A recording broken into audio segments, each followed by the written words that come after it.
예, 김광지입니다. 지금 많은 분들이 염려하시는 것도 있고 또 어쨌든 마지막 남은 11명의 분들을 위해서 가장 힘쓰고 계신 분들이 잠수사 분들입니다. 근데 이 잠수사 분들에 대한 이야기들이 그냥 단순하게 염려로만 그쳐서는 되지 않을 거라고 생각합니다. 사실 많은 시간이 흘렀음에도 불구하고 5월 8일 5월 6일 날 처음으로 잠수사분이 사망하고 난 이후에 5월 8일 기사를 보면 이런 말이 신문 기사에 나옵니다. 범정부 사고대책본부 내부 보고서에 따르면 이 씨 사망을 계기로 바지선 현장 안전관리 실태를 점검한 결과 관리 체계가 총체적 부실 상황에 놓인 것으로 나타났다. 한 달이 거의 넘어가는 상황에서도 이런 것이 계속 반복되고 지속되고 있는 상황들이 유지되고 있다고 하는 것입니다. 앞서 잠깐 언급됐습니다만 이러고는 5월 8일에 노동부에서 언딘에게 광주지방고용노동청에서 공문을 발송하시죠. 예, 그렇습니다. 예, 공문을 같은 날 2번 발송하시죠. 내용 모르십니까? 예, 그 부분은 제가 확인을 안 해봤습니다. 발송했습니다. 예. 처음에 잠수작업 근로자 안전보건수칙 준수 철저라고 해서 1차 공문을 발송하시는데요. 여기에서는 현장에 있는 잠수 요원들을 밖으로 나와서 교육을 받으라고 하는 내용이 포함되어 있습니다. 그래서 당시에 팽목항에 있었던 많은 관계자분들이 현장 상황을 전혀 모르는 조치다라고 하는 이야기가 있었고 그에 따라서 바로 같은 날 같은 제목으로 그 교육 내용만 빠진 그 고용노동부의 법 조항들만 기록되어 있는 2차 공문을 발송합니다. 이 자체를 따지거나 논하려고 하는 것이 아닌데요. 현장이라고 하는 곳에서의 상황 인식을 제대로 하고 있는 것이냐, 고용노동부가 라고 하는 문제를 끊임없이 현장에서 말하고 있습니다. 그리고 더 하나 제가 궁금한 것은 물론 고용노동부는 이 회사라고 하는 업체를 주로 담당할 겁니다. 근데 이후에도 만약에 같은 문제가 발생했을 때 이걸 언딘에게 공문을 보내는 것이 맞을 것인지 아니면 이걸 총체적으로 그 바지선 안에 언딘뿐만 아니라 다양한 업체들이 들어있고 또 한데 해경이라든가 다른 부처에 이 공문을 보내서 노동부 입장을 전하는 것이 맞을 것인지 이 부분도 이후에 한 번 더 고민을 하시면 좋겠습니다. 예, 그렇습니다. 예. 정운선 교수님 잠깐만 나와주십시오. 네. 예. 네. 교수님께서 그 해병대 체험, 해병대 캠프나 경주 마우나 리조트 사고에 있어서도 위관리나 상담을 쭉 해오신 걸로 알고 있습니다. 네. 지금도 이것에 대한 상담이 유지되고 있습니까?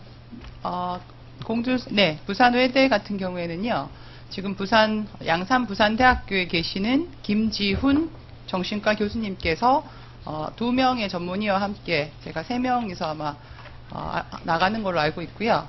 그 다음에 그 공주 4대 부고는 그때 저의 자격은 교육부 지원 학생정신건강지원센터가 아니라 그때는 교과부 산하였거든요. 아니요, 꼭 교수님을 말하는 게 아니고요. 네네, 거기는 위센터하고 저희가 협조가 굉장히 잘 됐거든요. 그래서 위센터에 하고 거기는 교육부 지원 직속이었기 때문에 위센터에 있는 팀장님께서 잘 하고 있다고 제가 알고 있습니다. 근데 이 사건이 터지자마자 그 두 곳에서 저한테 전화가 온 건 있습니다. 아이들이 흔들리고 있다고 걱정을 하는 전화는 받았습니다. 제가. 예. 네.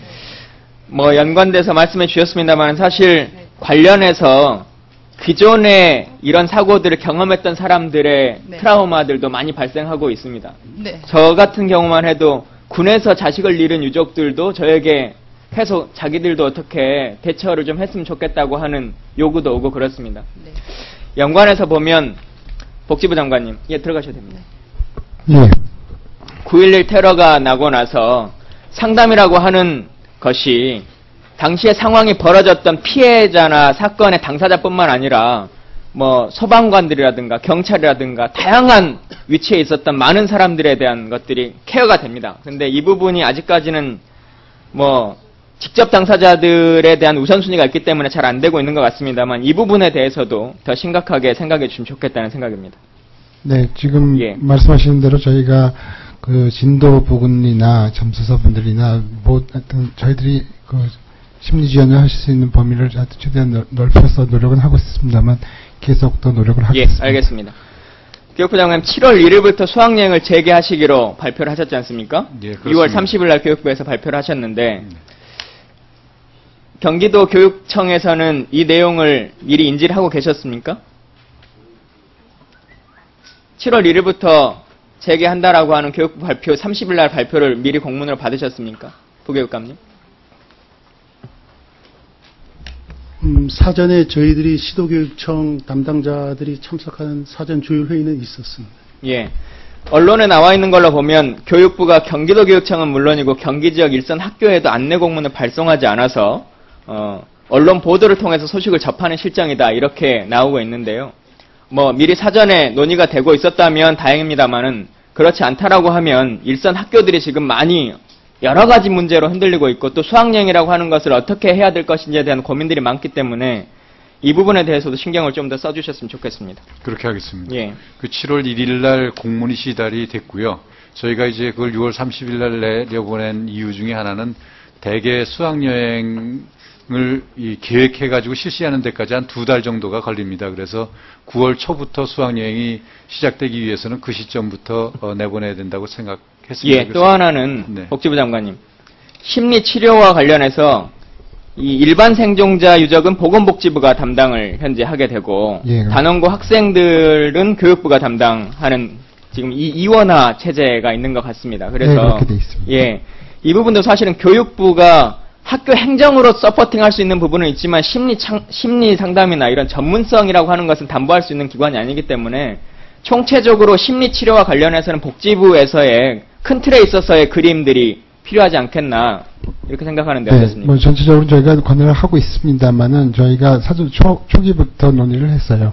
아까 정 센터장님 말씀하셨지만은 과거에 많은 경험을 가진 트라우마 전문가십니다. 그래서 그분에 대해서는 학교 내에서는 그 학생 정신건강증진센터가 전담하고 저희의 심리지원센터하고 연계를 해서 가는 시스템을 구축했습니다.